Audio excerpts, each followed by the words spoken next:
Hello and welcome to Radioxity Media Solutions. Hope you're doing well and hope you're making progress daily.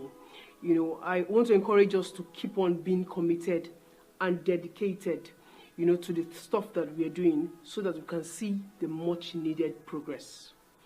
I'm Mr. Kemi and I'm the media consultant at Radioxity Media, and we believe in making things better.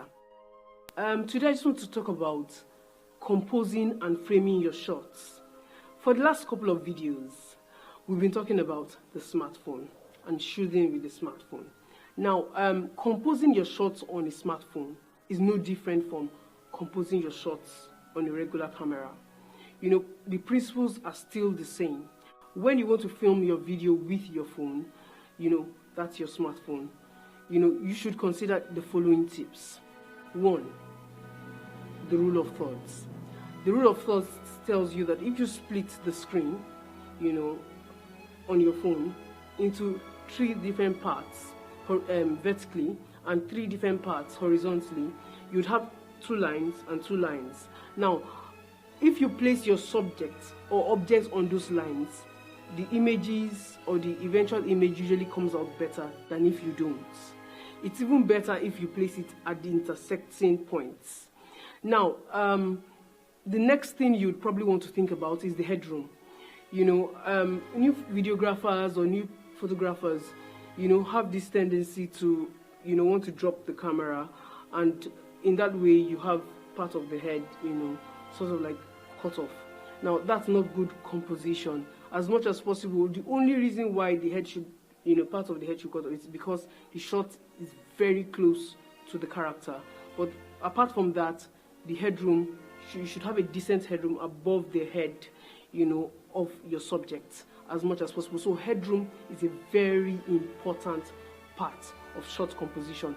Thirdly would be leading space. Some people call it breathing space. That means there must be space. There must be a significant amount of space in front of your subject, much more than the back.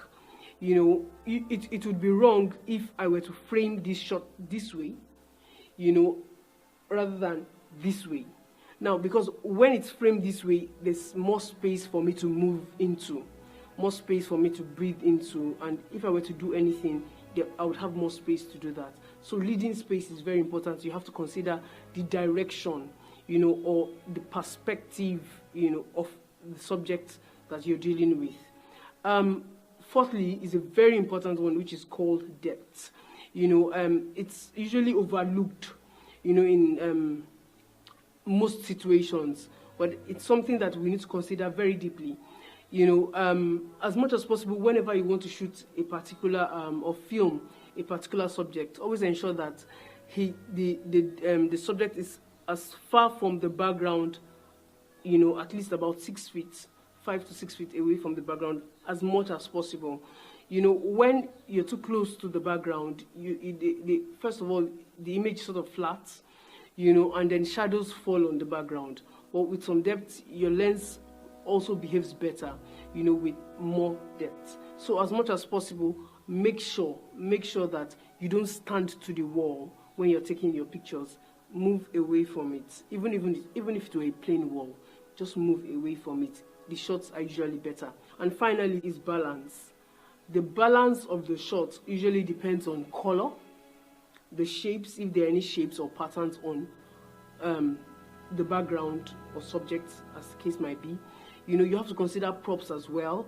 And finally, you have to also consider the elements, all the elements, foreground, background, and the main midground, in your shot. Now, when you do this, you sort of wait. There's sort of a mental weighing, of your shots. Balance is critical to the beauty of the shot. When you combine all the other things I've talked about, balance sort of summarizes everything else. Once your shot is not pleasing to the eye, just continue to tweak the elements to ensure that it works for you. Thanks for watching, and see you in the next video.